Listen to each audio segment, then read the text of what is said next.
Coming up on this episode of the Struggling Mind podcast. I was luckily for me, I never went down the alcohol route, or I never went down the drugs route or the gambling. Um, the one thing that I did is I went elsewhere in my marriage, which now looking back at it, things that I did and the hurt that I caused, I'm like, who the fuck is that guy? But at the time, the only way I could, because I wasn't happy with myself and where I was in life and what was going on for me, I had it in my head that I would be daddy, husband here, then I'd be Aaron doing his own thing on this side. And going through that at the time, it just made so much sense. And I had spoken to people, other people since it, and they're like, yep, it just feels like you have this tunnel vision. It's not until you come out of it, you think, what the fuck was I doing? Like, how could I have easily done that and not thought the consequences? How could I have easily done that and not thought of, it was wrong? But you're almost like you're blinded by your own needs and your own selfishness, essentially. Before we go any further, can you do me a favour and just show some love for the podcast and hit the subscribe button? Doesn't matter what platform you're listening to the podcast on, because it will just help to share these incredible stories from these amazing people. Thank you so much. Right, back to the episode. Mate, listen, how are you? Good. Let me ask you that again. How are you feeling? Okay. How am I feeling? I'm at a tipping point where it's either going to go this way or it's going to go this way, because I've just done the old, as Tony Robbins says, burnt the bridges. So I've just quit my day job. Was pretty much just gone hell for leather with this. So next week I've got the expo, which I've got huge exposure at this. There's the best part of 20,000 people will flood through there. I'm hosting the networking event for mental health, which is huge. I'm on a panel discussion. So I'm hoping that this is going to be the exposure to what I'm doing. I've got a couple of things with some apprentice programs here. They want me to be one of their coaches. So yeah, it's either going to go fucking gangbusters and I'm not going to know what to do with my time, or I'm going to have to go back to the tool stuff. We'll see. Ask me that in 2 weeks once the madness is over, and I'll I tell you. will do. But no, I'm excited because it's feels like after best part of 4 years, 3.5, 4 years, it's now people are actually starting to listen to what I'm putting out there. So, Mate, that's great. We'll get into that. Okay, mate, before we start, do you just want to give yourself a little intro, let people know who you are, where they can find you, and what you do? Yep, it's the easiest way. Are you recording now? Yeah, mate, we started. We're in, we're on. Sorry, I didn't realize you started already. No, Okay. no, we're on, Yeah, mate, we're on. Oh, beautiful. Okay. My name's Aaron Huey, known as Coach Huey or Coach to the Tradies. I'm living in Australia now, but I've only been here 13 years, originally from the UK. Scotland was the last place. Did my apprenticeship there as a carpenter, worked there, and then decided I wanted to come and see some of the world with my then ex-wife. And yeah, for all intents and purposes, was living the dream here for the best part of maybe 6 or 7 years in the country of my dreams. The sun, sand, what more can you want? And then I had a couple of friends pass away. One back home in the UK, and he was unfortunately taken by the police. And I say taken because he was killed by the cops. And then one here in Australia. They weren't at the same time. They were about 2 years apart, but they were really close to me. They were almost like I'm like really good friends. One of them was my best friend back home. One of them was a really good friend here, and that was my first venture into mental health. Let's say, kind of. I was teetering on the edge a little bit before because I had managed to work my way up into a kind of supervisory role. So I was doing a lot of hours, a lot of stress. Um, just had a new baby, so just the stress that brings with it. Also living in a country with no family, got lot of extra stress on me and my missus. But then yeah, once those two friends passed, it made me, I was grieving for the loss of mates. I was depressed, I was angry, everything that comes along with it. And as most men do, I put it off for as long as possible before my wife said to me, you need to go and get help. Like, you're coming home, you're blowing up at us, blown up at work, you're just not yourself. So I did. Eventually went and got the help that I needed. And but what I found was personal development helped more than what the psychologist did and the meds that I was on. And it just gave me a completely different look at life. So I completely changed my outlook on life, what I was doing. I was, working 60, 70, 80 hours a week at one point, never home. I was living in the country of my dreams and I just was never really getting a chance to see it. So I kind of ventured for something different. I didn't know what, being a carpenter all my life, like most of us, we go, I don't know anything different. I don't know anything different. But I knew I just had to find something. And as I say, I came across personal development. And yeah, that kind of took its own route from there. I became a coach as a bit of a kind of side hustle, kind of helping people, kind of thing to do. And then it dawned on me one day, all of the stuff that I was learning as a coach, and with my own coach, no one had ever told me this on a building site or in a college as an apprentice or anything. And I thought, if I don't know this, there has to be a whole load of men out there who don't know either in the construction industry. So I went looking to see what was there, and I picked up one of our local building associations here in Sydney, and I called them and said, like, what's out there for our guys when it comes to mental health and depression. And they told me there was two things. There's a company here called Mates in Construction who do suicide prevention talks, and suicide prevention awareness. And then there was just the odd anti-depression talk. And I was like, well, that's a huge gap. Like, that can't be all that there is. And I certainly, come from the UK back then, had never saw anything like that on sites. Like what you boys do with the Make It visible. There was none of that back home 15, 20 years ago. And I hadn't really seen anything else here on site. So that's when I kind of thought, right, okay, I'm going to be the guy for the tradies. Here in Australia, we call tradesmen tradies. And I was like, that's what I'm going to do, because I can't be the only one who is struggling the way I was struggling. And I know that there's a way out. I know there's a way to make it better because I was living proof of it. I was learning some things to better maintain my anxiety and um, my thoughts at night, thoughts throughout the day. I was able to differentiate between work stress and home stress. And yeah, I learned a few things. And I thought, right, I think I need to give this back to some of the guys. And that was probably 4 years ago. And I've been building on that ever since. So for you then, getting into this kind of environment, I think for most of us that are in this environment doing this kind of role, it took something to happen to us to realise how important we are and how important it is to kind of look after ourselves. Apologies for those listening. I lost my voice about a week ago and it's starting to come back. So if I sound like I work on a sex line operative, I used to, but I don't anymore. So just bear with. Yeah, it's like, shh, I'll put a link in the bio.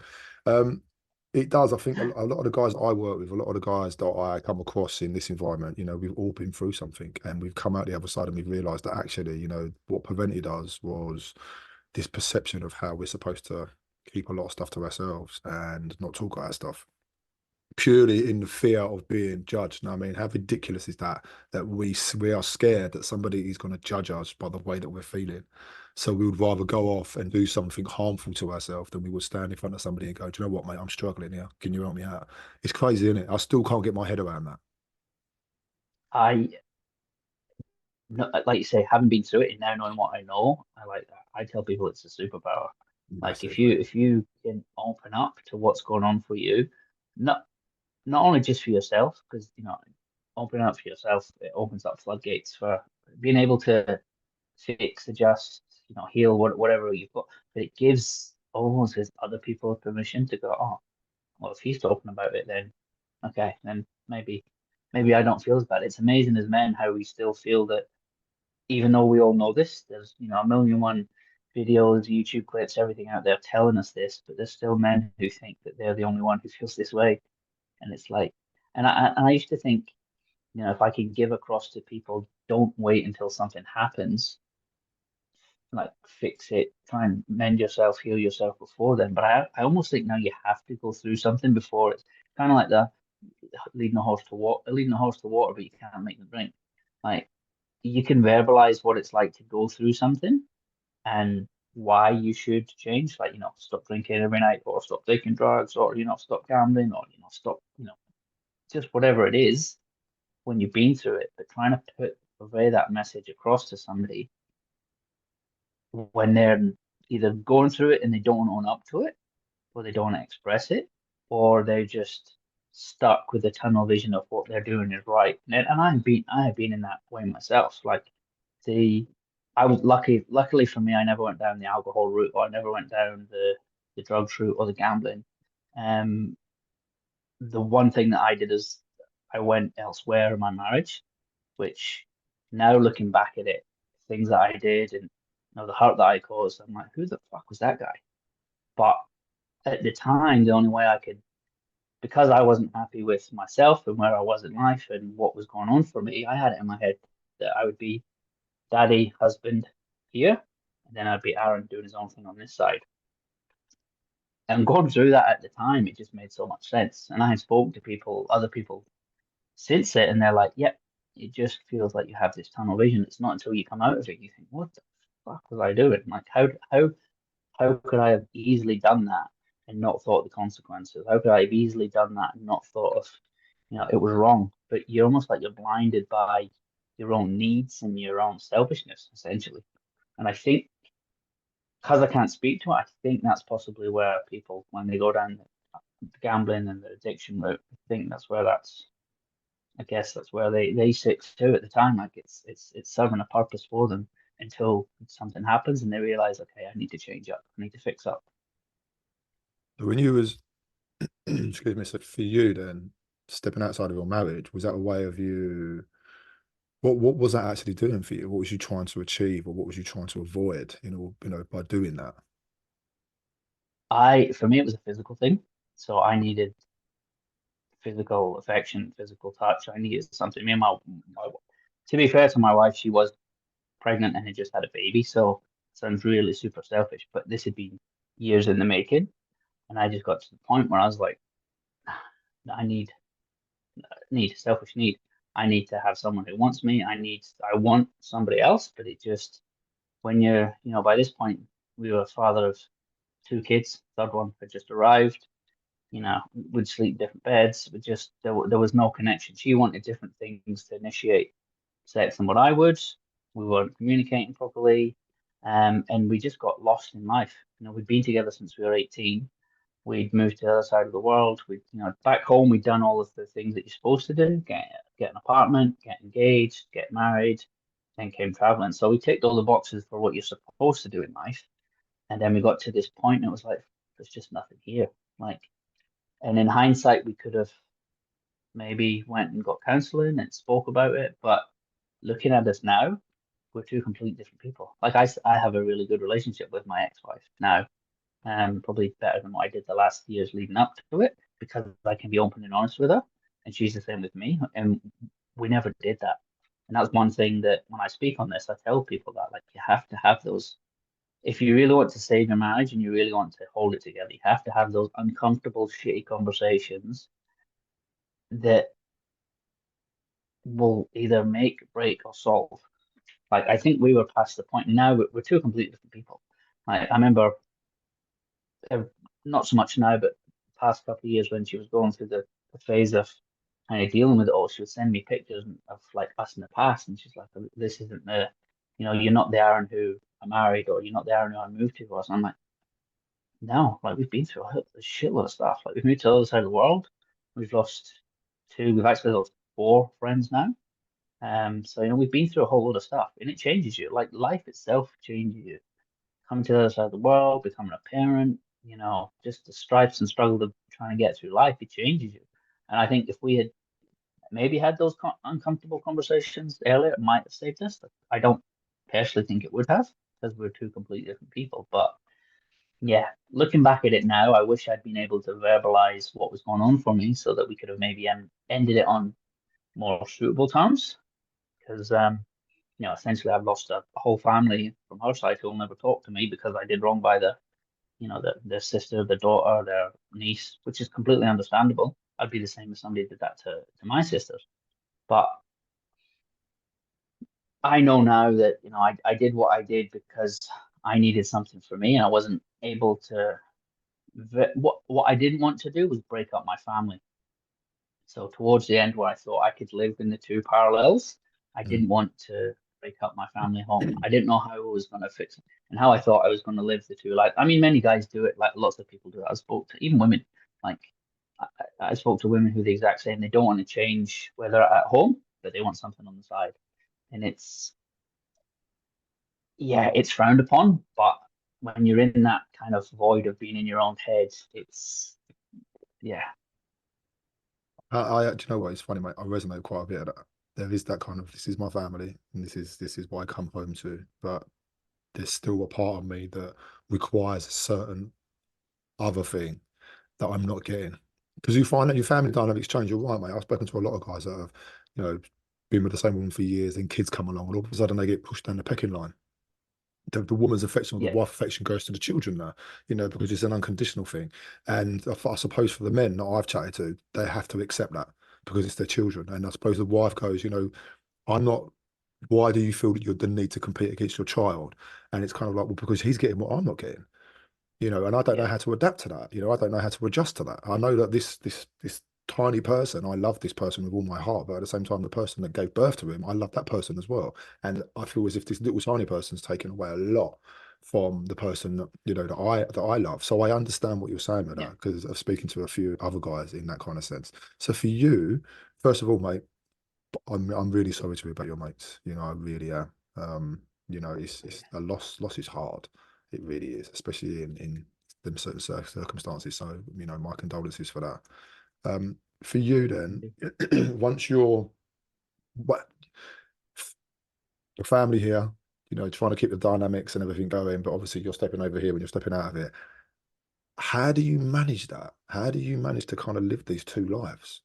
Or how did you? It's funny you should say that because I jokingly used to say, like before it happened, would hear about other people doing that, and I'd be like, I don't have the time to please one woman, never mind a handful. Like, what the fuck?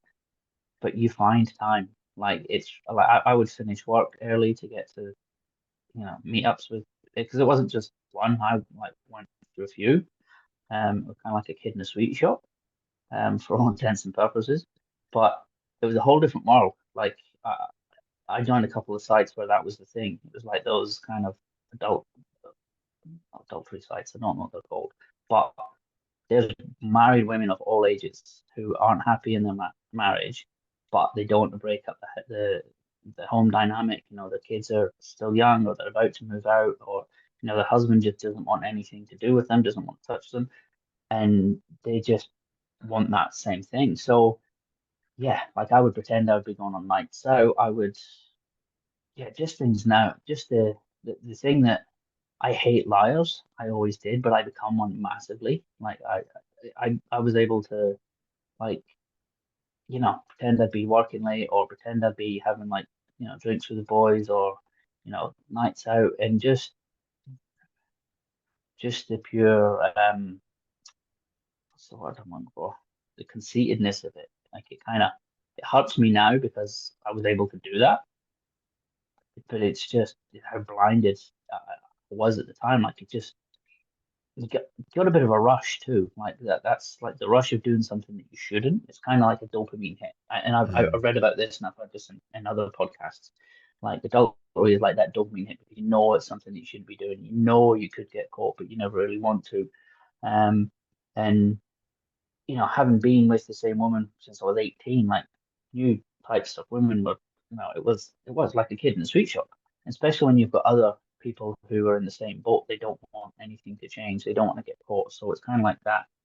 Um, yeah, it's living two lives. That's the only way I can describe it. It's kind of like something out of a spy novel, but not as glamorous. So I'm trying to ascertain this. So did you get caught for you to stop, or did you admit to stop? No, I got caught. You got caught. I got caught. So I yeah. wanted to give Um, I wanted to give you the benefit of the doubt. You know what I mean? I don't want to go yeah, like, no, look, I wish I would have been able to have, but because I hadn't been getting caught, I thought, okay, this is gonna be, I can do this. This I didn't have any end goal. Like that was the thing. Like I didn't go, right, I'm going to do this for a month and then that's it, or I'm going to do this for 12 months. Like I was just lost in the whole momentum of what was going on. But yeah, for a mutual friend of me and the girl who I was cheating with was a mutual friend of me and my wife's. And rather than coming to, and to be fair to them, it's up to them. But rather than come to me and say, right, we found this out, this is on you, sort your shit out and tell her, or we will. That's probably what I would have done if the boot was on the other foot. However, it's easy to judge. But they didn't, they just told her. And they were both best friends, like really good friends of mine. Like they were like of me and my wife. And to the point now where all my friends from that have gone with my ex-wife. So like my friend group here is pretty much zero up from like 2 years ago. I've had to restart because all of the husbands of the wives and the girlfriends who we knew then, they always have been told not to come near me. Don't talk to me. He's he's a bad influence. So yeah, pretty much. We're there kind is, of go on, mate. Go on, you carry on. we're kind of on relatively speaking terms now because I still see them at like my daughter's birthday parties and stuff like that because they're still friends with my wife, ex-wife. So yeah, but it's very, just matter of fact, hey, how are you? How's it going? That's it. That relationship has gone. But yeah, I was a bit stuck. So I was like, dude, you could have said to me, like, look, we found this out. You need to sort your shit out. I'm like, and that's to me, that's on me to break that because I made the mess. You know what I mean? It's up to me to tidy up. However, it is what it is. It happened the way that happened. But soon as the night that it happened, I came out straight away and just said, look, I don't love you anymore. I don't know when it happened. I don't know how long it's been like that, but I just can't do this. Like I can't do the cheating thing, but I also can't do this. It's just got to the point where we were screaming and shouting at each other, and our daughters were coming in between us, and I was just like, "Nah, this isn't happening." Like this is before the whole cheating thing. So then, as soon as that happened, I was like, "Right, we just need to cut ties. Like, I'll move out, I'll get a place. We'll share the kids. We'll work it out." And yeah, and the old saying, two happy homes are better than one toxic one. We're like living proof of that. Like I have to sit down with my girls every now and then. One's 10 and one's 8, and sometimes I get a little bit sad. I wish you and mommy could be together again. I'm like, I know, but you remember what it was like before? Remember how you guys used to come in between us arguing, and how happy we are now. We both have new partners each, and they see us both happy in a different light. So I would rather my girls know that, you don't have to stay if it's not working and you're not willing to work it out. You don't have to stay just for the sake of kids because there's so many people do that. And the kids grow up, get to 18, 19, move out, and then there's just two people who are like, who the fuck are you? Like we live in a house together, we don't know each other. And I hear that all the time back home, and you see it here. I work with lads where their wives just treat them like shit. They just treat them like, you go to work, I'll sit home with the kids. I won't work. I'll take all your money. I'll give you an allowance. And then like they get nothing. There's no communication there for them. There's no love. There's no nothing. They're just like roommates essentially. And I was like, I would have hated to get to that point. Like it wasn't easy to do the whole transition, and I knew like there was going to be loads of people who hated me and didn't want anything to do with me, and I get that. However, my own mental health and sanity is what it came down to in the end, and I'm so much better now in my head than what I was then. And for me now, as a single dad per se, we share the kids 50-50. I'm in a better headspace with my girls than what I was before. So for me, that's a net positive. I like that. I like that. So I'm going to ask you one question, right, mate? Because I have to ask you this: is that so obviously once you split and you got into a new relationship, what is keeping you in that relationship, and what's keeping you from straying again? Open and honest. Right. Like she knows everything. I told her everything, like what happened to me. And the sex is a lot better and great compared, more compatible than what I was before. Right. But But what about it's you? What's changed for you? me. That's a good question. The open and the honestness of what I'm feeling, what she's feeling, good or bad. You know, we've both been through very similar circumstances. For me, one thing that has really changed, and we both like it, is we have our own space. Like still have my house, she has her house. We don't share a house together. She has two kids, older kids, and my three young ones. And I don't always go over to her place when my girls have gone home to their mums, and vice versa. I never had that with my ex-wife because we never had, it was us and the kids. If I wasn't working, I was looking after the kids. Never had any me time. Very rarely had any us time. Whereas I would say that's probably one of the biggest factors to I get my own space. I get to come home, you know, do my own thing, and that will probably eventually change at some point because we will live together with all of us and the kids. But like, yeah, we'll have to approach that when the question comes. I think I'll still need a little spot, like an office or something, to just go and do my own thing because yeah, I'm happy on my own in my own self, and so is she. And I think that's probably one of the biggest things that keeps it fresh and feel like we're not on top of each other. The fact that we've got our own spaces. I And like that. I remember back home when we lived in Scotland, we had friends who lived down in Newcastle, and they were older couple, but they were split. They were remarried, both of them, and they still had their own places. And I remember always thinking that was weird. I was like, they're late 40s, 50s. He has his house with his daughter. She has her house on her own, and they live together and they bought a caravan together, but they still had their own spot. And I was like, that's just weird. Now I totally get it. Now I completely understand why and how it probably works so well because you have your own space, just decompress, do whatever you need to do. It's important, ain't it? I think you said three things there that really stuck with me, which is I'm really hot on is me time, us time, and family time. It's important to Yeah, differentiate between the three because we kind of feel that me time should be with a family or with a loved one, and it's not. It's like I need time for me. Like I need to go off. I need to kind of replenish, give myself what I need, but I also need to spend time with you because I want to reconnect with you. I want to spend some time with you. It's us because that's how it started out, and then there's family time. I don't have little people, but I have little dogs. So my family's dynamic is slightly different to everybody else's. However, it's still spending that quality time, like taking them out for a walk or doing things together. That's what I call family time, laying on a settee and watching films, and you got like one of us have got a dog each. That's the yeah, family connection. And it's funny because we have these expectations of that, we find a partner, get a job, get engaged, buy a house, have kids. yeah, That was never my expectation for me. Do you know what I mean? But because we're the environments that we brought up in, it's like you have to do that, otherwise you're seen as a failure.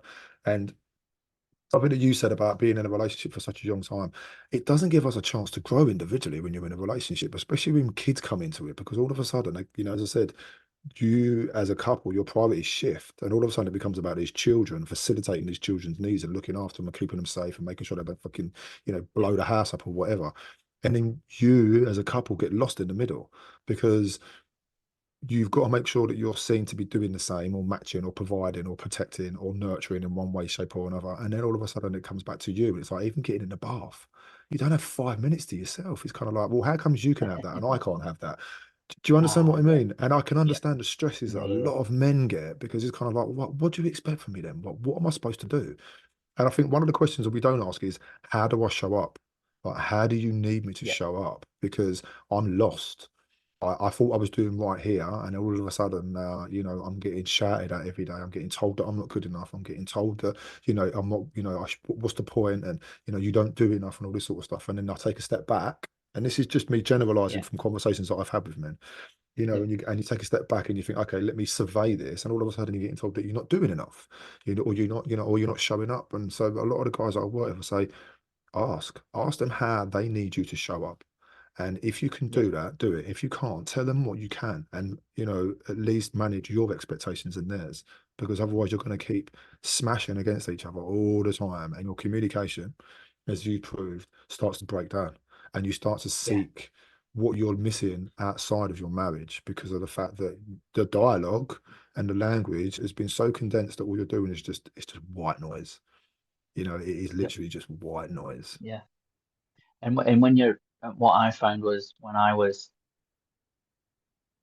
wouldn't be great with my mental health, and I would be very snappy and very agitated towards my wife and the kids. She wouldn't want to talk to me, or because I would just be. But I thought she was the same, and that was because we wouldn't sit down and say, right, okay, well, what's going on for you? It was just like back and forth and back and forth, and it got to a point where I remember one Saturday where we hadn't spoke for a few days, and the tension was just horrible. And I remember just having a scream match at each other, and I was just like, my life is fucking shit. I fucking hate my life because all I was doing was working nonstop. Like pretty much, I was a site manager at this point, so I was working and then with the kids, working and then with the kids, and that you're not enough. Like for us, it was always finances. Like I couldn't give two fucks about finances. She was beyond like every penny, and it got to the point where I was like, I'm working, 60 hours a week. I tried, to start up a um affiliate marketing business, a network marketing business, just a few other things to just try and get some more funds in. But that takes time away from the connection that you're supposed to be doing too, as well as having a couple of young kids. I just got to the point where I felt like I just can't do a fucking enough here. I'm doing everything. She was working too, and I got to the point where I just was like, my life is shit. I hate my life. And kind of she took a step back. She was like, "What do you mean?" I was like, what do we have? We're living in the country of our dreams. We don't have a penny to rub together. We don't have anyone here to help us. We put ourselves in this situation. It was just a negative hellhole. It was just, and through no fault of anyone's other than it was just a accumulation of not communicating properly, probably wanting different things at that stage of life. But you're three kids deep by then. You kind of the done thing is you just stay with them. But my my dad left when I was 10. He did the same, and I always had it in the back of my head. I would never do that to my kids. I would never do that to my kids. So hence why I kind of try to keep both sides bouncing along. So I was like, I'm not going to break up this family. Um, but when you get caught red-handed, you either keep lying and just digging yourself into a hole, or you just go, and what? Yeah, I fucked up, and I can't keep doing what we're doing. Mm. And yeah, the only real reason that we both got through it and have such a an amicable relationship now is that it was just open and honest questions constantly for weeks. And it got to the point where I was like, stop asking me these. But she had to process it, and she had to like, there'd be sometimes where she'd be like, okay, done. And then she'd think about other things and then ask. And I was like, we've been together since we were 18. She was technically my best friend, but like I owe her to at least give her this process of dealing with it because I have essentially made this mess. But it got to a point where I had to say, stop. I said, I get it. I said, I can't keep apologizing for the rest of my life. I'm not going to. I'm not your emotional cushion to beat up on every time something isn't going right in your life and then blaming me. I didn't want to be a single mom. And I just had to honest, like, be brutal and just say, no, no more. Like, I know I've done my piece to this, but I've also done my piece to help you navigate through this. And if we keep going around in circles and going around in circles, none of us are going to like grow or heal from this. I was like, and I'm done. Have you two got closure now? Um, there's still a couple of conversations I've asked her to have, but she's not ready for it. I want her for the benefit of me, but also so that I can help other guys. I want to sit down and have a conversation with her and describe what I was like when I was at my worst, the things I would do, how I would act in, um, more from a kind of coaches and helping men's perspective. And she has said she would, but it'll take some time. And I said, look, I'm ready whenever you are. But I yeah, I think I have. It took me a long time to get over the guilt of what I did. And I kept blaming myself, and it's with my new girlfriend. She was like, "You need to stop blaming yourself. You did what you did. You had your reasons for doing it. You could have kept going down that route and just like, covered it over with lies and lies and lies, but you didn't. She's like, you need to, like, you had needs. Like, and it's funny because since then, so many people have pointed out to me that, like, even back home in the UK, they could see it through like social media. They're like, you never had any time for yourself. You were either working or you had the kids. Like, when did you go away on boys' holidays, or when did you go on like boys' weekend? You never did. And people could see it. And I knew nothing of this. No one had ever mentioned it. And that's kind of like, fucking cheers, guys. You could have told me that at the time. Like, I may have woken up, but outsiders looking in could see it. And then when it happened, and I started to progress with my life more, people were like, "You're a completely different person." Like, you can see that your energy's completely changed. You're calmer. You're more, you're happier essentially. And I don't like saying that because she was my best friend for so long, but yeah, we just weren't happy with each other. And I think the blanket of life, family, all the bullshit that comes with that masks a lot of that for people. And I think if you were to strip that away, you'd probably find that the two people sitting dead into the couch either don't have anything in common anymore, or they don't love each other, or they're just not the person who they were, 20 years previous. Yeah, you do see a lot of that. I think, when we kind of get into a relationship at an early stages with that person as they are then, and we don't take into consideration how we evolve as people, and how we have different influences and we want to achieve different things. Do you understand what I mean? And it's hard because you could either, if you, especially if you have one partner that's growing quicker than the other, or one partner's kind of in a place and they're kind of happy where they are, and you're thinking, actually, you could do more. It's kind of like, but I don't want to, there's that. And I think if you Yeah. don't find a way to communicate that you both understand each other without taking it personally, because that's what we do. If we say something Yeah. to somebody, the first thing to do is go, oh, right, so that's about me now, is it? It's like, no, I need to talk to you, but I need you to listen and understand. And Yeah. it's difficult sometimes, and, I've been navigating a relationship for the last 14 years, and I used to blame and I used to push a lot of responsibility onto that person, but I wasn't taking any responsibility for myself. You should, and why don't you? And blah, blah, this and blah, blah, blah. It's always about them. And it was like, okay, so what am I doing? Where's my contribution to this? Like, what am I changing? Yeah. How am I now looking at this from a more objective point of view and going, this is a relationship with two people, but yeah, I'm expecting so much from one person and not giving, and that's a real kick in the balls because you kind of like, you've convinced yourself that you're doing a lot of work and you're not. You're not. You're the one. All you're doing is trying to push that person to change rather than making any changes yourself. And that's why I said to you, like, what's changed about you? So from the person that you was then to the person that you are now, obviously a lot's happened for you. How did we get into Coach Huey? Where did he come into the scene? So it came from one wanting something different, not want to be in the trade anymore. And I went to a personal development weekend, and it was the head coach. Like, I saw what he was able to do on stage, bringing a few people up from all different walks of life, and how he was able to like find out where they're at, where they want to be, and then kind of help them along just with having conversations. Like, I wish, like, do, I'd like to do that. But it also came from I went to see a medium here in Sydney, because my best mate who passed away, I never had the chance to say goodbye to him because obviously he died Sorry about that, suddenly.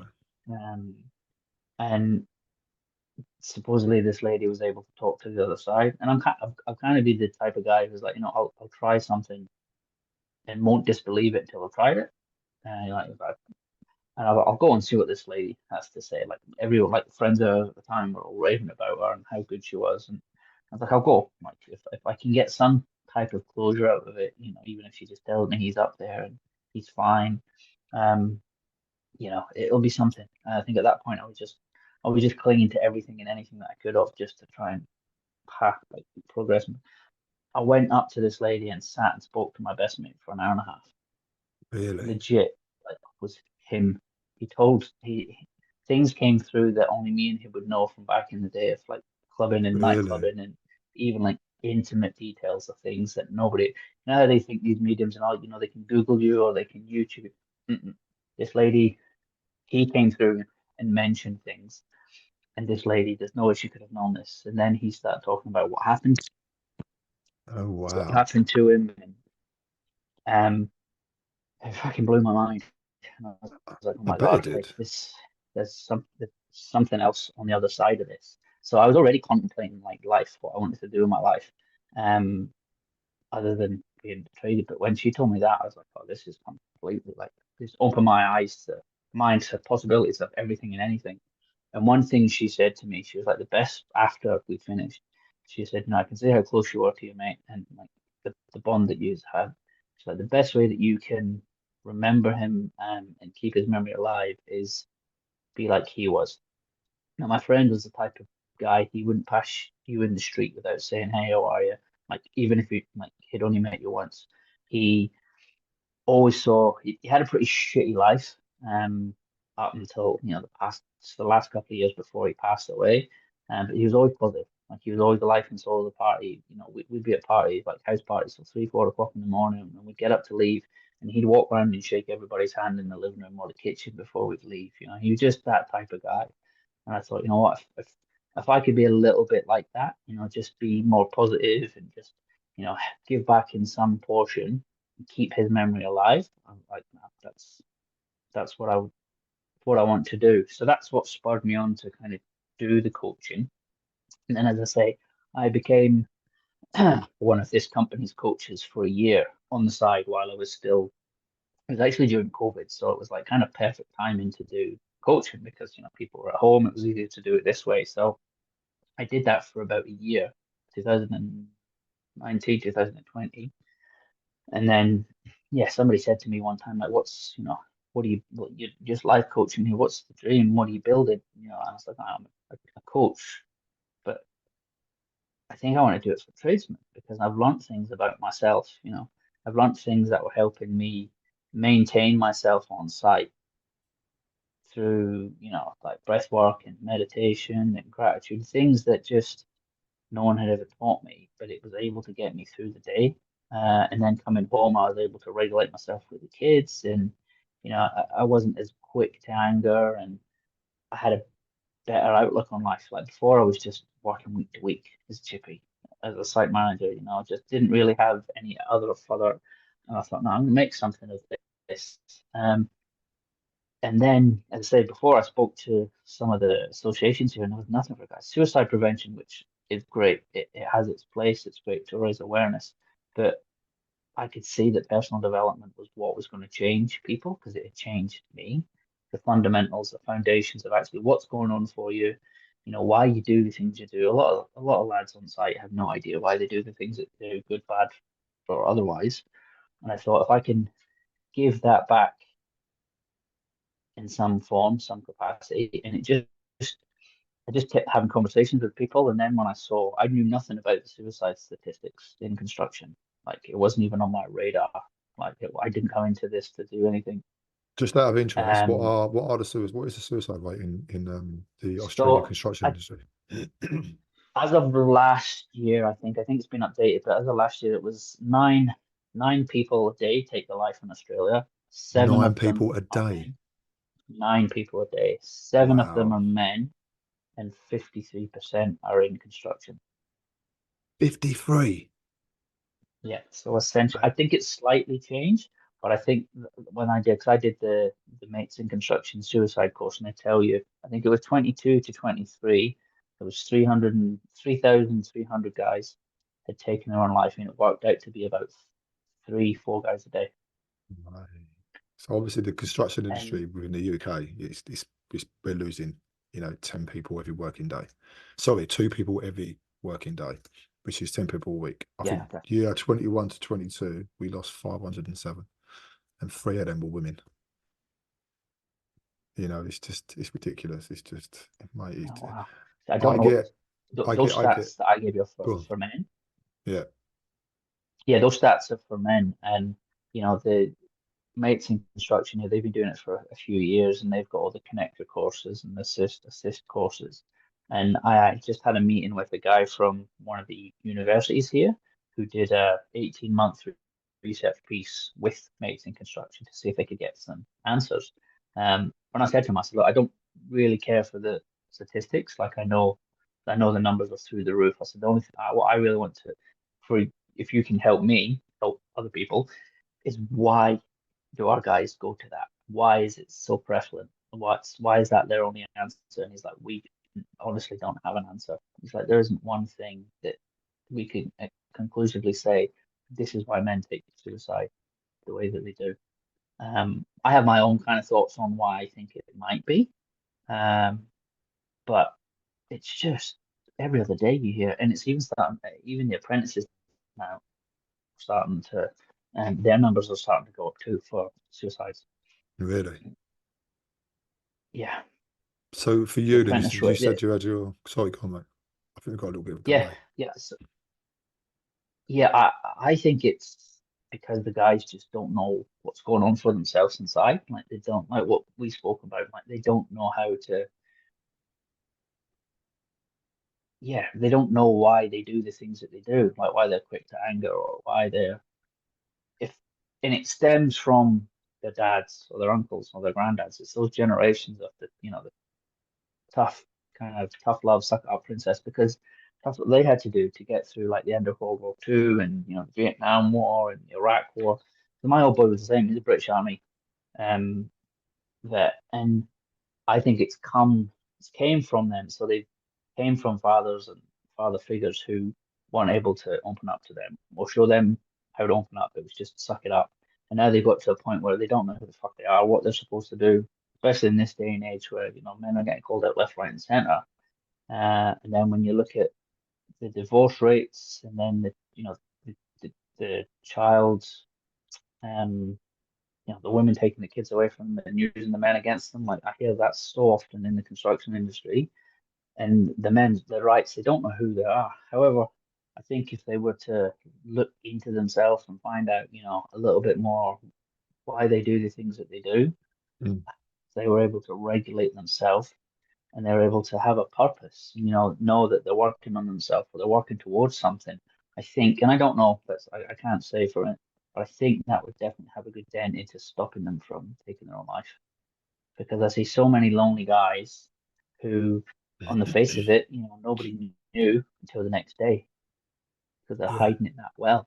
yeah, And from what I've learned from doing the suicide assist and connect course is the people who take their own life don't actually want to take their own life. They just want a part of their life to either stop hurting or stop the pain, or it's just too hard. They don't actually want their life to end. They just want a certain part, but that's the only way they can stay out. And they feel like they're a burden on those round about them. mm. And it's an easier option to take themselves out of the equation. And I think like we had a friend last year before, take his own life. I think his son wasn't even a year. And I remember my ex-wife saying to me, we were separated by this point.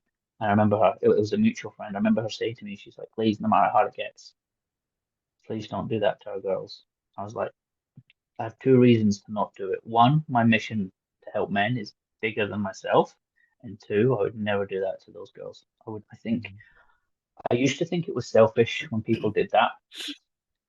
And I'm less like I'm less quick to judge because I know what I've learned from the suicide courses. However, if we can use that to apply not apply pressure, but help the guys understand that the void that they're going to leave is bigger than what they think.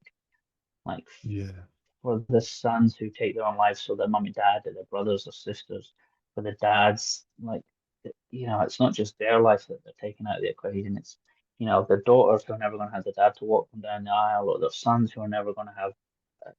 Like if we can just put some emphasis on them, like it may feel really hard right now, and it may feel like it's the end of the world, but it's really not. Like it's just if you could just see a week from now, or a month from now, or 12 months from now, where you would actually be if you were to just open up to what was going on for you, you would be in such a better place. mm. Yeah, so true. And I think people, listen, mate, I was there. I was that man. I nearly was that statistic twice. And when you get into your head, you don't listen to anything else other than the thoughts that go around. And what you do is you look for stuff to reinforce that, because all you're trying to do is not be a burden, and you're trying to stop the pain. Do you understand what I mean? But at the same time, there's a part of you in the back of your mind hoping that someone sees that you're struggling, and hoping that someone asks you if you're all right, and you're hoping that if they do Okay, ask you yeah, that question, that you're brave enough to go, actually, I'm not. Do you know what I mean? And it's unfortunate, but stigma kind of keeps us from doing that because, again, we don't want people thinking that we can't cope. We don't want people judging us. And I would rather have somebody not judge me than I would have somebody, or back then, have somebody help me. Do you know what I mean? Because there's so many conflicting things going on in your brain. It's like there's a part of you that wants to be saved. There's a part of you that doesn't want to be saved. There's a part of you that wants to end the pain. There's a part of you that wants to inflict more pain. There's a part of you that wants to balance it all out. There's so many things that you're trying to navigate. But, you know, the thing that speaks the highest is the thing that you listen to. And if it says you're not worth it, you're going to listen to that, you know, more and more and more and more. And the suicide rate needs to come down, but it's preventing the suicide is where we need to be looking. You know, why are people then jumping to this? You know, financials and relationships are the two biggest things for men in regards to taking their own life, because financially they feel that they can't, you know, look after their families. They're a failure. And when a relationship breaks down, you know, that relationship becomes part of our identity because we are men and we protect and we provide. So therefore I have to have a family. It comes back to that expectation again. So if that relationship breaks down, especially if a woman leaves a man, that man feels destitute. It's kind of like, well, what's the point? You know, I can't see my kids. I haven't got a home. I've got no purpose. You know, all I'm doing is going to work to come back and live in a room or to stay back at my mum's house again. And so when you get into that cycle, it's really difficult to get out of it. Yeah, And so it's your important. self-worth is shot to shit. Yeah, so it's important with people like you and people like me that talk about what we went through and to go, actually, do you know what? It does get better. That's not as good as it gets. It can get better. Yeah. Sometimes we have to strip away a few things. Sometimes we have to make some really, really impactful changes in our life because what we're doing is not working. You know, it's just not working in regards to looking after ourselves. And the more we have conversations as men, that have been through stuff and go, actually, do you know what, mate? It is quite cool to talk. It really is. I always believed that no one would understand me and no one's going through what I'm going through. But I was shocked to find out just how many men Yeah. would understand and how many men were going through the same thing. But we just don't have a vocabulary because we've been taught not to talk about it and we can't articulate it. We can't put those feelings into words. You know what I mean? And so what we do is we lash out because we're trying to make someone feel the way we're feeling, but we don't know how to put it into a word. And so it's easier to be angry. It's easy to be frustrated. It's easy to shut down because that's how we're feeling ourselves. And we're expecting somebody, you know, people say to you, I'm not a mind reader, but we still believe that people are.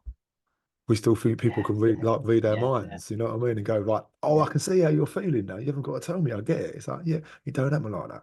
You know, it doesn't happen. And we offer people, you know, the words that they can't find. Yeah. Go on, mate, that's your cue. No. So I have this tendency to stop right at the end of a sentence. You know, I like to leave these pauses. Something that I have found, and it's only recently because I've been working with it. There's another ex-carpenter who is doing some work in the regional areas of New South Wales. He's called Tradies onsite, and his background is originally from Tonga, which is one of our Pacific islands. And what he found really strange when he came here to Australia 20 years ago, men just don't talk about the stuff.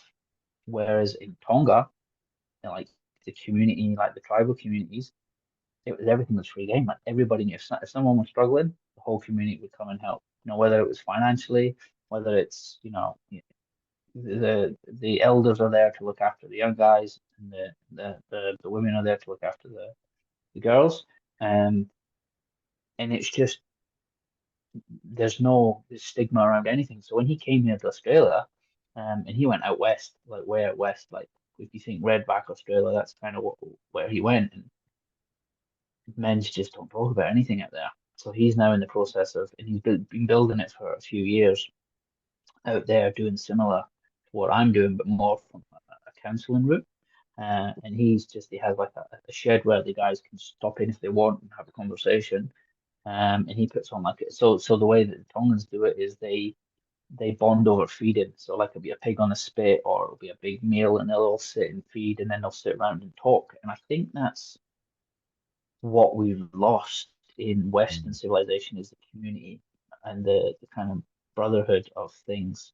Definitely here in Australia, like white Australia, because we're all from so many different nationalities. Here you've got English, Irish, Greek, Spanish, you name it, from everywhere. It's a massive melting pot, but they stay with themselves and they bring their old culture with them. So there's none of that kind of community bond unless it's molded together. Mm. And I think we even kind of lost that in the UK too. Like, we don't have, because I was trying to think about back home, if you live on the one street for all of your life, everybody knows your own business, and that's kind of like a small community. But as soon as you move away from that, you're working away from home, or like you might find that living in France, it's different. There's not like that kind of neighborly community brotherhood. And I think that's what, that's clearly what you guys have got and what you're building. And I think that's what we need to get back to, because the kind of elders need to pass down on the information to the young ones. And dare say even some of the elders could learn from some of the young ones, but we just don't have that in communities anymore. And I think that community aspect of it, especially for men to boys. I can't speak on the women to girls aspect, but I definitely think we need to have a kind of a melting pot of the kind of older guys passing on those experiences to the younger guys. Because, in 16 and 17, you think you know everything. Like when you leave school or you start a trade, like you think you're on top of the world, and you think like you know it all, and you just don't. Like there's a called the productivity boot camp here. An Irish guy has started it, and it takes school leavers who have left school, puts them through a tradie trade kind of trade program for 8 weeks, and then they're site ready, because the kids here are just leaving school, don't want to get into trades. So they don't know nothing about, being on site early, being on site all day, working hard, working out in the elements. And a lot of them are leaving school. And what they have found is a lot of the kids that had left school at like 16 didn't go into uni or didn't get office jobs. They were told that they were stupid because they couldn't count or they couldn't learn in the office and in the school environment. So they take them and they're like, no, you're not stupid. You just learn differently Yeah. there's a certain type of people who learn in a classroom, and there's certain type of people who learn on site with their hands.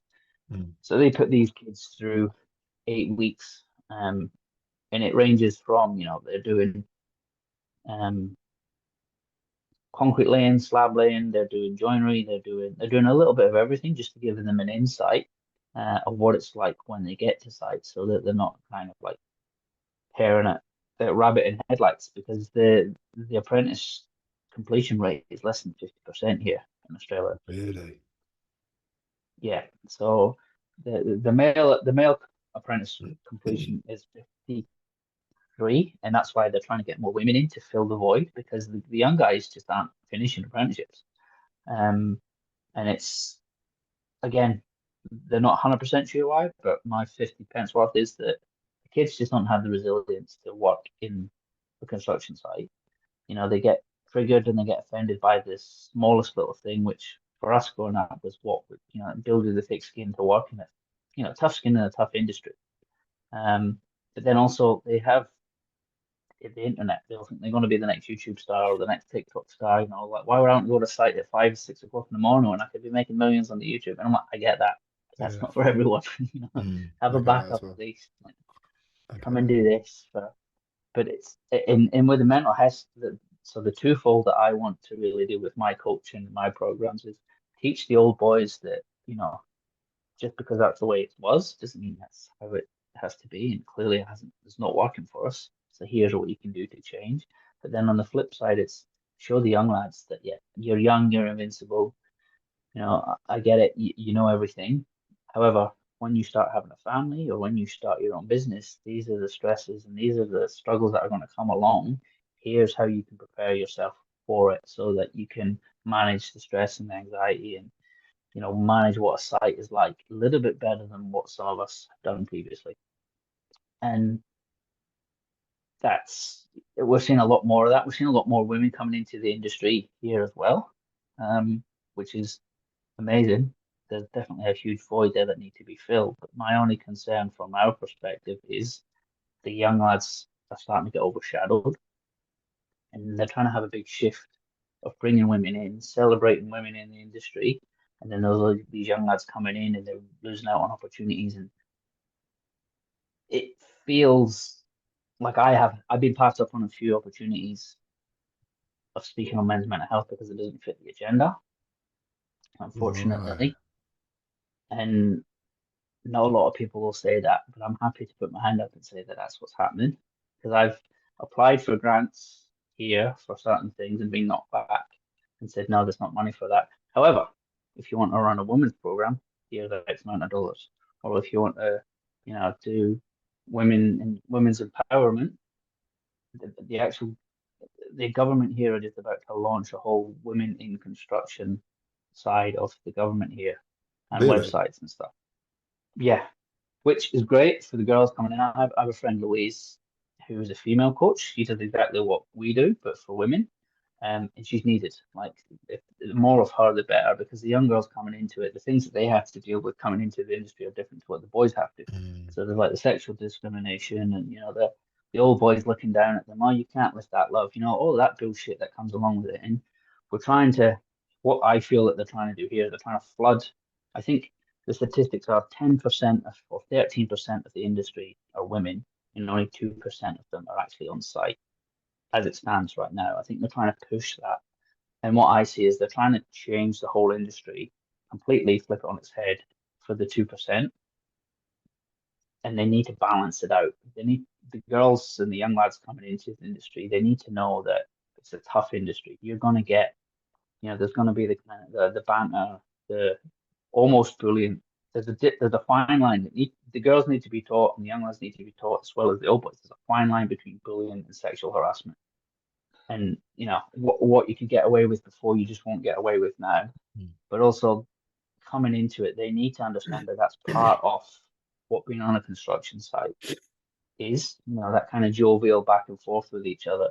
Because I don't know about you, but when I was an apprentice, I got shot to the floor with a nail gun. And, you get stuck plasterboarded behind the walls, and just all that stupid shit that you do. That kind of, I wouldn't have called that bullying. Bucket of steam, some sky hooks, like all that, mate. You know what I mean? All that. Yeah. And tartan paint and left-handed hammer and all that shit. Yeah. I had flashbacks, so you just triggered me then, mate. You know what I mean? Tartan paint. Yeah. So there's all of that, and it's probably not as extreme as that, but my fear is that the young lads will use mental health days as a crutch rather than actually what they're used for. Yeah, absolutely. Let's call a spade here, mate. Of course you're going to do that. You're going to get some people that are going to go, I'm going to use this. See, the thing when you were telling me about that, the thing I'm thinking about is that it's all well and good, bringing more women into the construction industry and introducing them to that kind of that way of life. But if you've got a problem and you've not fixed it, all you're doing is adding to it. Yeah.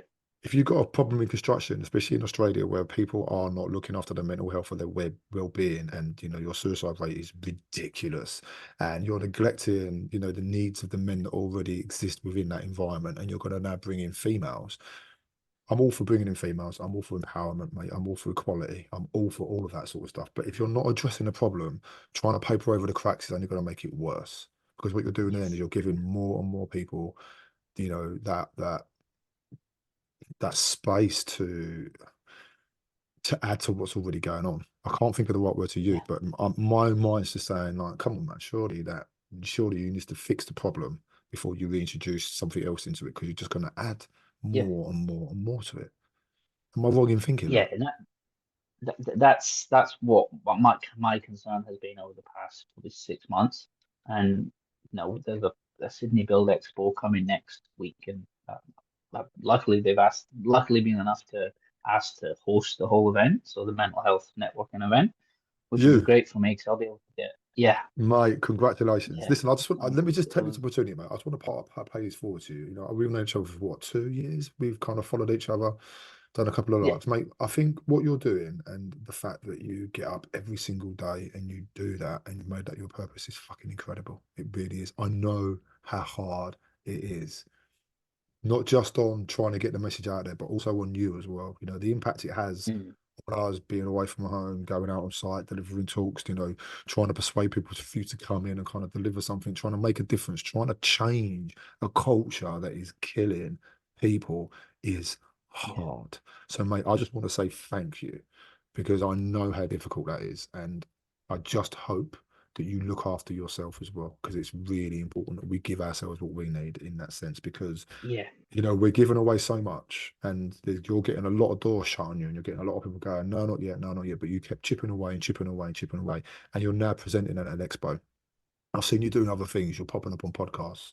You know, you're going out and you're putting yourself, and you are like a meerkat, mate. You're putting your head above the pulpit, and you're going, you know what? I will shout out My and spirit shout out and animal. shout. Yeah, and do Yeah. you know what I mean? And so, mate, seriously, I just think you were amazing for doing that. And I just want to say thank you for that, because sometimes we do get overlooked. Sometimes we just want people to Appreciate recognize it. what we're doing. And I recognize that, Yeah, and I appreciate it. see you.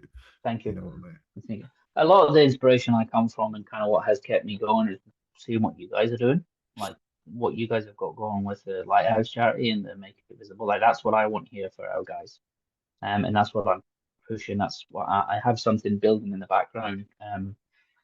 Right now I'm hoping to sell the arse out of it at the expo so that I can get some backing and I'm using you guys as the proof as to what is achievable, what's Mm. required, and I'm calling out all the HR ticky box bullshit that we have of, things up on the wall, number to call, or, if you're doing that just doesn't work. That'll work for maybe the ones in the office, but it's the ones on the site, the actual boys who we know where we've been.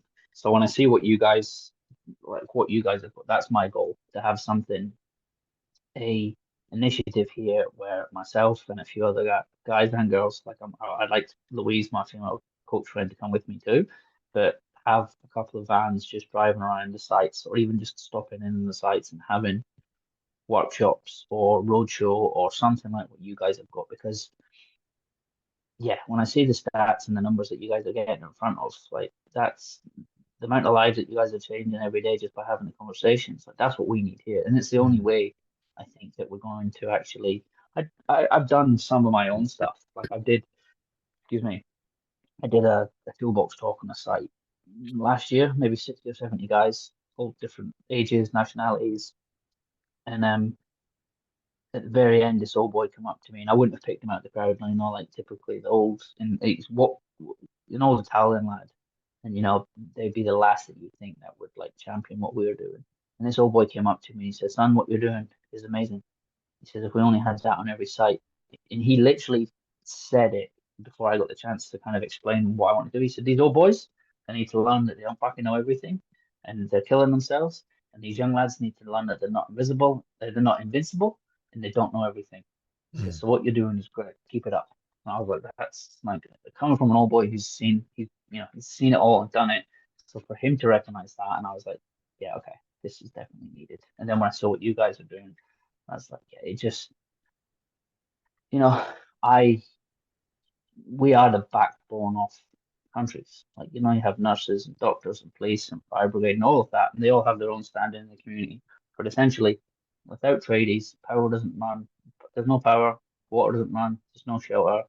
Like, we're the forgotten genre of jobs, if you like.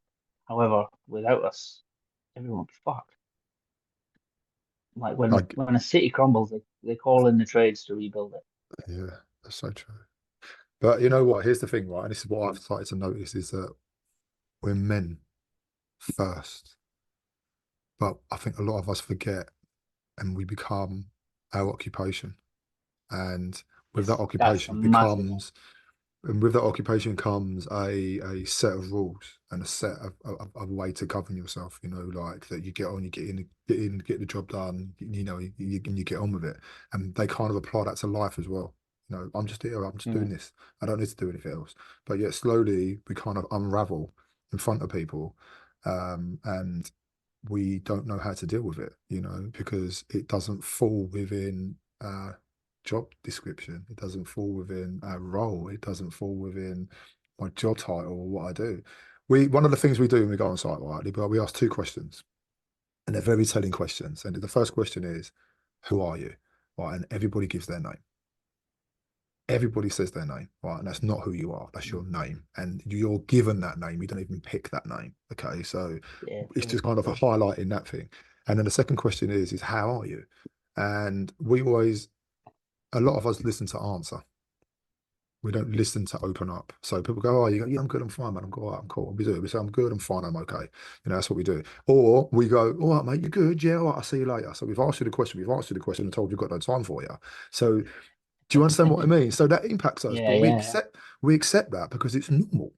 It's normal for us to do that. I don't have time for you, mate, Mm. but I'm going to acknowledge you. See you later, you know.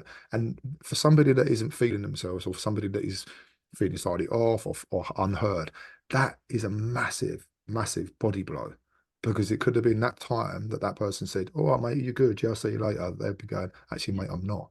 If you've got 5 minutes," and they've completely prevented that from happening. And Shut it so down. Yeah. we retreat, yeah. And it's, I think, when we start to explain that to people, our automatic responses, you know, what we already, our preconceived ideas, our perceptions, because we base a perception on the perception. I think this person's thinking that, therefore it must be true. We don't fucking ask the question, no, we just assume it. Yeah. So Yeah. True. when we start to make them understand that, is that what you're saying and how you're behaving and how you're thinking aren't necessarily based on where you are right now. You know, it's based on what's happened before. And it's our way of Mm. trying to find that because it's familiar to us. And so when you have a Yeah. conversation with a guy and go, well, why do you think you feel that way? And they'll go, I don't know. It's like, well, why don't you know? You know, do you believe that? Yeah. Well, I've kind of brought up to believe that. So then it's not your belief then, is it? It's somebody else's That, belief. that's a that's a huge one when you tell people that. Like that's one of the parts of my courses I take them through um the beliefs and where they come from and their environment and their upbringing, and it actually blows their mind when you tell them that they're not their thoughts. And they're like, what do you mean? Of course they are. They're in my head. They're like, it's not how it works. Like you don't realize that, you know, you and there's the analogy of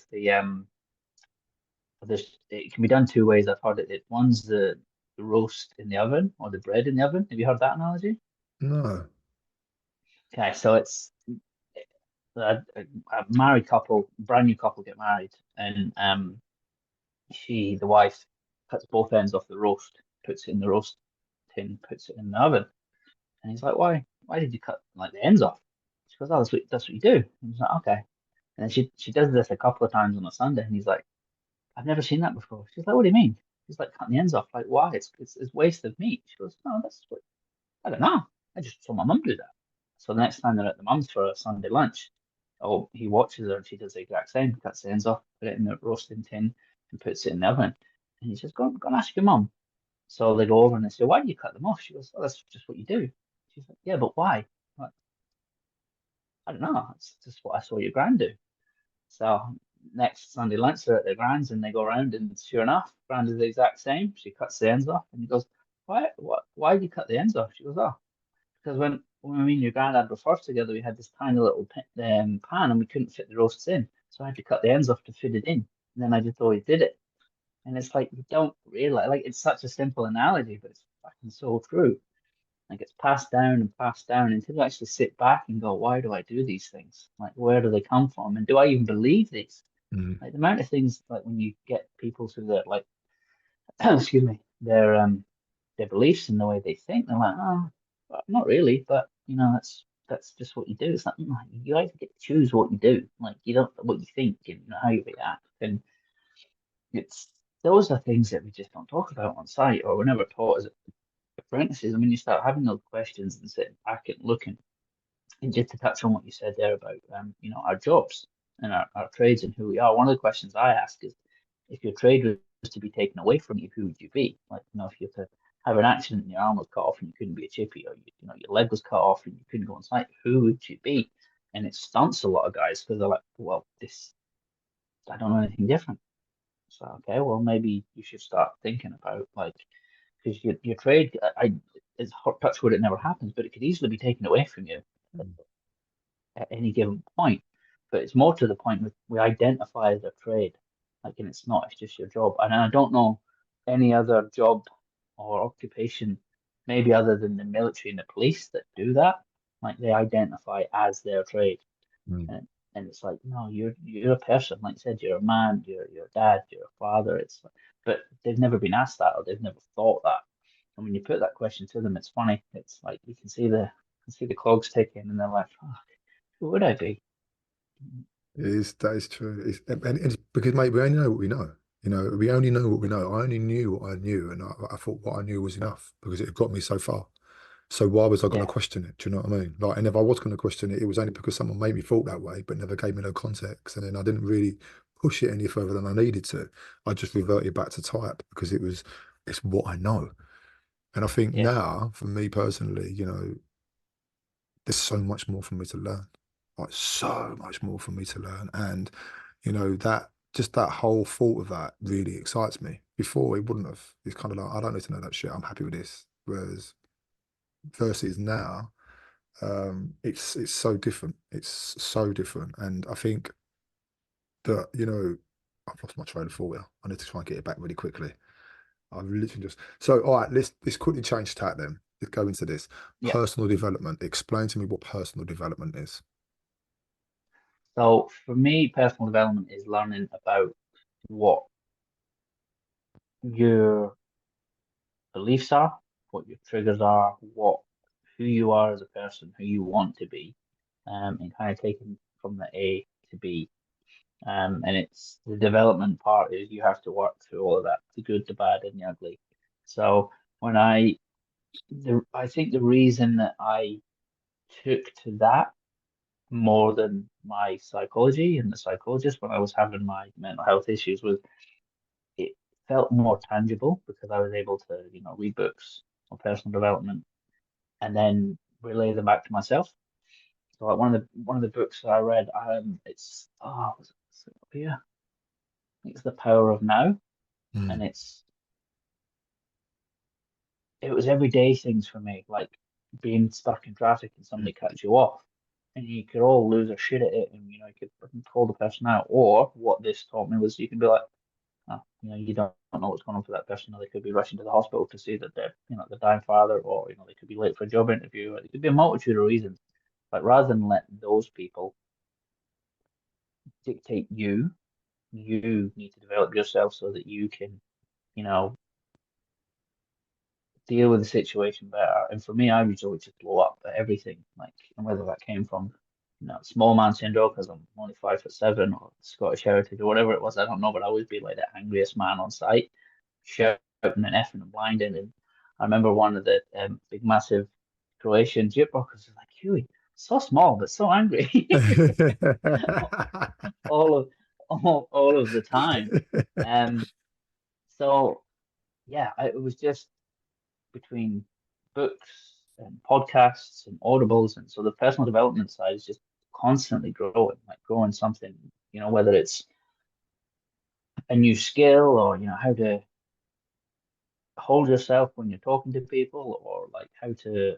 For me, I used to get panic attacks, so like thinking about what was coming for sight, and one of the big things I learned was breath work, how to just calm everything down and just be now, slow the heart rate down and just think clearly, and then they just disappeared. Like mm, I was able to manage myself on site. I was able to deal with things that I probably wouldn't have before. And it all stemmed back from personal development, like having an interest in wanting to improve, learning, just like what we've spoken about, like learning the things about why I did what I did, where it came from, and then delving into my relationship with my mum and my dad, and my relationship with myself, and why I was doing the things that I did. Now looking at it in a different light, like now I never ever wanted to have a business before. I was never interested in having my own business or working for myself. I was just happy to just, be a little minion, just happy chipping away all day. Now it's completely different. Like I never ever want to work for anyone ever again. Like I want to be my own boss. I want to set my own time. So I've got a completely different outlook on life. And that all came from wanting to better myself through personal development. Even up until how I um look after my kids, even though I discipline my kids. I grew up with the mentality that you got, shouted and smacked if you did something wrong, and that was that you had to listen to your mum and dad. Essentially, you had to be scared of your mum and dad and have that yeah, authority. And that's how I was brought up in a military household. My mum's a old Irish lady, so she'd wheel a rolling pin around every now and again. But however, when I became my own dad and I became a father, I kind of looked at my kids and was like, after shouting at them and smacking them and seeing them crying and just these small they're your little humans. I'm like, no, that can't be the way to like I get it, you know, if they're little fuckers someday, you do just want to just scream and shout at them, what's the matter? But I mean, they're just little people. They don't know any different. And even like I've completely changed how I parent. And yeah, it was a whole myriad of things. And I think it's just learning who you are and what you do. And then, like you said, you want to just keep growing, keep developing that. Once you learn one thing about yourself, or one skill, you just add to it again. And I think if more men were to have an interest in that, rather than just work, pub, football, home, work, pub, football, whatever it may be, and take a little bit more of interest in them, their own personal development, they would probably see life in a different way. They'd want to do more, be better. Um, excuse me. One of the main things that came out of it too was the blaming and the victim mentality of, okay, this happened to me, or you know, blame, blame, blame, blame. It's like, no, personal development's on you. Like, you need to fix your shit. You need to, whatever happened to you doesn't negate the fact of whatever happened to you. However, it does, you need to take ownership of it. And it can either make you or break you. And through the personal development stuff that I've learned, it's just how to deal with that and not use it as a crutch to get through life, but almost like use it as, okay, that happened, move on. Whatever it was. And I've had a few things that have happened in my life, nothing massively major. So, I could be saying that. There could be someone listening to this and think, oh yeah, but you don't have this happen to you, or that's you. You need to take ownership of that, and like, radical acceptance. It happened. It can either rule your life from here on out, or you can say, okay, stop from this day forward. That was just something that happened to me. It's not who I am. And that was a big one for me too, with like the radical acceptance of just taking ownership of you. Mm. Yeah, I get that. There is definitely, mate, it all starts and ends with you, as far as I'm concerned, But I think it's finding a language that they understand. So I had to really adapt in the way that I coached, because it was about me helping them understand what they're saying and helping them understand what it sounds like. It's like, this is what you just said. It's like, no, but that's not what I meant. It's like, yeah, but that's what you're saying. What you say and what you think are two different things. You need to get them into alignment, because when you're saying something and your actions are doing something completely different, what it's doing is confusing people and it's contradicting you. And what happens is your being, your way of thinking is trying to pick up on something that is familiar with it. And so if you're saying, I want to go over and be this good person, but you're just referring back to the person that you was, that's who you are. And so paraphrasing is a big thing. Language is such a big thing, because I don't know about you, I climb into my head a lot, but I've learned to be kind to me. I've learned to record a voice note when I'm really happy, to tell myself, come on, mate, you're just going through something. Don't unpack there. You're not staying there. Regulate yourself, understand what you're feeling, understand if you can track it back to why and what your triggers are. I can't say that to myself when I'm in that mood. Like, that's not Yeah, getting in. yeah, But if I can yeah, hear myself talk to myself in a calm way, that's going to calm me down, because 9 times out of 10, the voice, especially the inner voice we hear in our mind, isn't our voice. It's what other people have been telling us over the years. Well, you can't do that. What do you want to do that for? You're never going to achieve this. I was the same as you, mate. I didn't want to run a business because I didn't want the responsibility, because I always thought it would fail. So I never looked beyond that, ever looked beyond that, yeah, until I started to sit there and think, okay, so what is running a business like? You know, what do I need to do? What do I need to change? What do I need to learn? But more importantly, what do I want to achieve out of running a business? Do you know what I mean? And so I sat down and I wrote a business plan, which I'd never written before, not realizing what it was. It was just an idea that I'd conceived, and I wanted to bring it to life, because I was pushing past that limiting beliefs, as going, you can't do that. What's the point? We just get a job and we show up for our job every single day and we work for somebody else and earn somebody else money. yeah, I needed to change that. I needed to change the way that I saw things, because I was limiting the experiences that I was going to go and have, because I was scared, because this voice in my head was telling me, you ain't worth doing that. Whereas now that voice in my head is like, go on, give it a go and see what happens. Go and ask somebody that's doing it. What was the change for you? Realizing that voice wasn't mine. Mm. Realizing that voice was other people's, but it was me that was saying them. But I'd never say those things to myself. Yeah, If I start to really shit talk myself, I'm like, Lee, come on, man. And I say it out loud, yeah, because all I'm doing is just keeping it going inside my head. So I go to myself, Lee, stop, you're being a dick. And I'll go, all right, yeah, I am. So it's almost like a third person. So when I have those Yeah. conversations with myself about myself, there's three people in that conversation and they're all me. Mm. But I've decompartmentalized them without realizing it. Yeah, You know, that's fucking true. That's, as you do you said, know, that's absolutely do true. you know what I Yeah. mean? You think like, you know, when you see mad people pick up and they go mad, it's like, no, he's rationalizing the thoughts that's in his mind. He may be mad, he may be presenting as mad, but he's trying to rationalize in the thoughts that are overwhelming him. And that's what I do now. You know, I would become so overwhelmed sometimes that I'd have to put a pillow and a duvet over my head because I couldn't cope because I didn't know how to Mm. deal with it. Whereas now I'm like, right, I need to go and do this, I need to go to that. You know, but you see some people reading out loud. They read it out loud to hear it, for them to process it and understand it. Yeah. Yeah. Right. Yeah. But it's about learning your learning style. You know, if you Mm. show me how to do something and I have the opportunity to ask questions, I'll excel. But if you get me to write something on the board or you get me to read something, mate, I'm just reading the word to get to the next one. You know, I'm not taking Yeah. it in. You know, I'm just like, well, I know if I copy that verbatim, then I'm just copying whatever you've written on the board, I'm copying into my page. I'm not reading it. I'm just reading the word to copy it into my book. But if you show me and you allow me to be verbally and physically involved in that, then the sky's the limit. And I had to learn. I had to learn about me. I had to learn about my learning styles. I had to learn about what makes Lee tick. But before I could work out what it was, I had to unravel myself from a lot of shit. I had to unravel myself from a lot of beliefs and a lot of expectations and a lot of conditioning and a lot of trauma and a lot of hurt, because it all builds into that thing. And you know, and it always feels like it's kind of pushing you to stand on the edge again. Whereas now I'm like, okay, so what do I want to do? What am I feeling Yeah. today? You know, how am I thinking today? I check in with myself, and it always comes back to me. You know, whereas before I was always making sure that I'm a massive people pleaser. Like, I want to make people happy, but I did that as a Mm. child so that I was noticed. But I had to learn that. Nah. I had to understand that. Yeah. You know, I wanted attention from my mum, so I was good, and I followed suit, and you know, and I'd done as I was told. And even when I didn't want to do it and I was angry, I would bite my lip and I would still do it because I wanted her to love me. Do you know what I mean? In the way that I wanted to be loved, but I wasn't telling her how that was because I was too scared and I couldn't articulate it.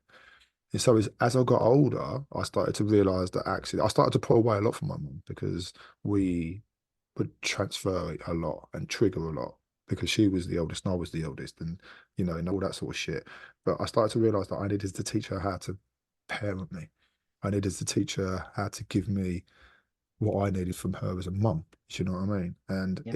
Yeah. it sounds really Spot mad, it on. sounds really complicated, but it's not. Nah. Nah. It And is. it all started with, I asked my mum for a mummy cuddle. But I needed her to give me a mummy cuddle. That's what I needed her to show up as my mum. I'll come to her and say, I'm coming for mummy cuddle. So I know she'll give me a cuddle. And that's all I needed. But that was when Yeah. she was being my mum. Do you know what I mean? Because I needed to tell Yeah. her how she needed to show up in that kind of sense. And then I had to work out how to show up as a son for her. It might not be the way that I was Yeah. showing up for her, but I had to work out how she needed me to do that. And things like, you know, going shopping with her on a Friday or sitting having lunch with her or letting her cook breakfast for me, things like that. That's how she Yeah. needed me to be a son. And so I had to learn all those things. And again, it's about being a good husband and being a good father. It was like working out that these people, they have brains of their own. Like, and what I think I might be doing right for Yeah. them might not be right, but I had to Yeah. ask. It's so true. Yeah. And I that's had I came to this well, mate. similar realization. It was like two years ago. I was on a retreat and we did like a 24-hour silence. Have you ever done one of them? Yeah, 24-hour silence. You don't yeah. speak to anyone. It's fucking amazing. I'd love to do one every week if I could, but unfortunately I've got three kids who don't know what silence is. Um, but Got to put them on mute, you what? know what I mean? Oh man, when they go off to their mums, it's like oh, heaven. Um, but what came the understanding and the realization I had about parenting was I was angry with my dad for never being there because he was in the British Army and he was always around playing soldiers. And then when him and my mum split up, he was never there. He went and did his own thing. And even up until now, like he still just does his own thing. He's never really had to parent because my mum always did it. So I was always fucked off at him. But it was the same with so my mum, she never remarried, but she had a partner for a long time. And we don't see eye to eye, like to the point there's a reason I live on the other side of the world because if I was still at home, I'd probably be behind bars. And that's kind of how how bad the relationship was, and despised him with a passion for years. And in this retreat, I came to the realization that I was angry at the both of them because I missed out on the opportunity to have a father figure from both of them. So my dad was never there. And then I realized that's why I was angry. But then on top of that, I realized that both of them had shitty dads, had really bad upbringings, violence, physical, drink, the whole lot. So they were never actually shown how to be fathers. So they didn't know what to do when it came to me. And it was like I had these double realizations in the same 24 hours. So when we came out of it and they were like, "Oh, what did you realize?" I was like, blah, blah, blah, blah, and they were like, "Holy fuck, okay." So I had to come to like a radical acceptance that I was robbed of two decent father figures, but so were they. And they just didn't know what to do. And I was like, okay, well, this is where I break the chain of that and I'm not going to be that for my girls. I may not be perfect. I'll probably fuck up things along the way, but I'm going to do my damnedest so that they don't have that. Like, they've got no excuse now. Like, we live in a world where we can find out, but like, find any of the information that we want. We can read books on how to parent, how not to parent. They didn't have that. Like, they were just doing what they thought was right. And yeah, that was same. So then I had to kind of verbalize that to my old boy when he came out here, and like he was like, "Oh, maybe. Oh, I'm not sure." And he sat for it for a few days, and he's like, "Yeah, I think you're onto something." He didn't go down the whole same route as what I did, but he recognized that his old boy, there's a reason he joined the army at 18 was to get away from him, and he never thought of that before. He's like, "Oh, I just wanted to see the world." I was like, "But did you though, really?" Like when Yeah. we sat and had a conversation, he's like, "Oh fuck, now when you put it like that, maybe." But yeah, if you don't just when you have those realizations that the people are just human, it's like it may not be their fault. Like it's their fault if they keep repeating the same things and not changing, but you can't fix them. Like you can only advise, and it's like fuck, when that hits and that lands for you, like okay, I'm just going to concentrate on this. Just going to concentrate here. Like that's all you can do. Lead by example, maybe. Yeah. Point them in the right direction if they ask for it. But you can't change people No. unless they People, actually want to change. yeah, I agree. People need people, man. People need people. We need people regardless. Whether they're good for us or bad for us, we need people to function because we need acceptance and we need understanding and we need someone to go back to us and go, yes, actually what you're doing is right, or actually no, you're not. We need that. And it's a learned behavior, isn't it? Everything we know, we've learned from somebody else. And I think you and I and a lot of the people that are in our environment, we just want to pass on good knowledge and good information that's going to stand us in good stead and it's going to help us grow as people. And, and to bring it right back to the beginning, it's about developing ourselves. It's about understanding what we need as an individual to develop and become better versions of that on a daily basis. Do you know what I mean? Mate, I really enjoy talking to you. I think you're incredible because of what you're doing. I know how hard it is for us having a team going out and battling against just a project manager to talk to guys on site. You're starting way, way back. Do you understand what I mean? And Yeah. mate, I say this, and I mean this when I say this, anything that you need, if I can help you, I will. I promise you, because I understand just how much of a difference having somebody listen to you and somebody see you and somebody add value to what you're saying can actually do to a person. Do you know what I mean? And you're doing that. You're actually making a difference. So I salute you for that, mate. Before you leave me, Appreciate it, brother. I've got 3 little questions I want to ask you. I ask all my guests here, just to kind of sign off Yep. and just to say thank you. So you up for it? Go. 3 questions. Right. First question is, what's your favourite sandwich? Favorite sandwich? Oh, bacon and egg. Oh, nice. White or brown bread? Classic. Can. I'm gonna say white. I still haven't been able to go multi-grain. All right. So brown or red sauce? Be careful. Oh, see, I used to have both. I used to have both on Sunday dinner. I'd still say brown sauce. I still managed to find it here in Australia. I've introduced it Yeah. to my kids, and they're like, "What the fuck is this?" But I love it. And then you give them Vegemite, and it's kind of like, yeah, you know what I mean? Like, how does that My work? daughter said to me tonight she wanted to make a Vegemite and jam sandwich. I was like, "You need help. That's just Oh, not on." Okay, right. Moving swiftly on then. So if you had to delete all of your apps across all of your devices, and you can only keep three, what three apps would you keep and why? Um, I'd have to say either definitely my podcast app, because that's what keeps me going daily, information. Um, WhatsApp, because that's how I keep in contact with everyone back home and even everyone here, to be honest. Um,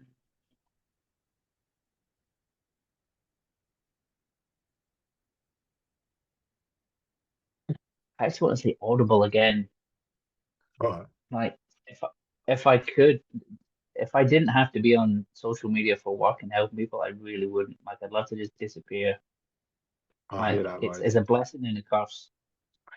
But yeah, they would be my three. So podcasts, because I just love listening to educating daily. Yeah. WhatsApps for keeping in contact with people, and then Audibles because I never sit down long enough to read a book. Okay. About online banking. Yeah, probably need money. Music. Makes you think, doesn't Yeah, it? I don't listen to music that much. I used to.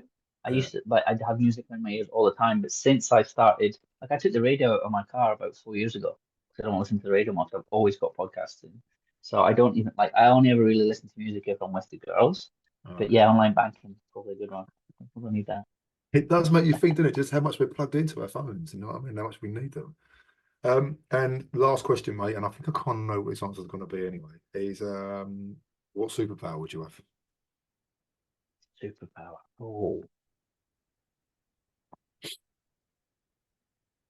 I should say being vulnerable because that's my field of Oh no, expertise. hang on.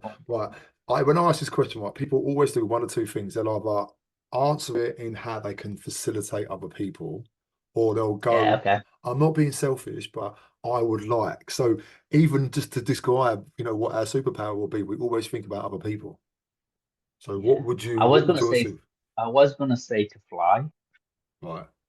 because that's a real superpower. Like if you're talking superhero shit, it would be fly Yeah, because mate. just being above. I have this thing about seeing places from the sky. So I'd love to see Vegas, but only by the lights at night. I have no interest in gambling. I have no interest in hitting the strip. Always from the air. So if we were talking real proper Marvel superpowers, I'd say We're fly. talking real Marvel superpowers, mate. So come on, what is your Yeah, superpower? It's to fly. yeah, fly. Be Yes, I able to love fly that, Huey. I because love it. I love it. just I love it. So, I love being on a plane. do you? Yeah, love looking out the window. Like people think, the 24-hour flight from here to UK be a nightmare. I fucking love it. It's just to sit and just watch the world go by when it's daytime and then nighttime. It's just zoned out. Yeah, mate. You know what? I wish I had the same opinion of you, but I like to get up and get down as quick as possible. I really do. I don't even sit Oh, by the window because it makes me ill. The amount of flying that I do. you must do it regular though, going back from France to the Mate, UK. I do. I've kind of got it down to a T now. I understand. Like, I don't like traveling on my own. I don't like takeoff. I don't like lots of noises. But I don't like all that sort of stuff. So I have to Hmm.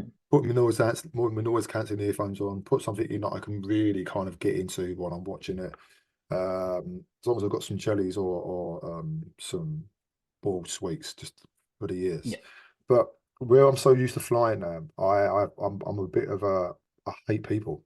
I hate people at airports. People at airports just really grind my gears because everybody's running around in a ball of anxiety, thinking that they're important, trying to get their kids together, thinking that they're the only people that's ever travelled before, and there's no airport etiquette whatsoever, and it drives me fucking nuts.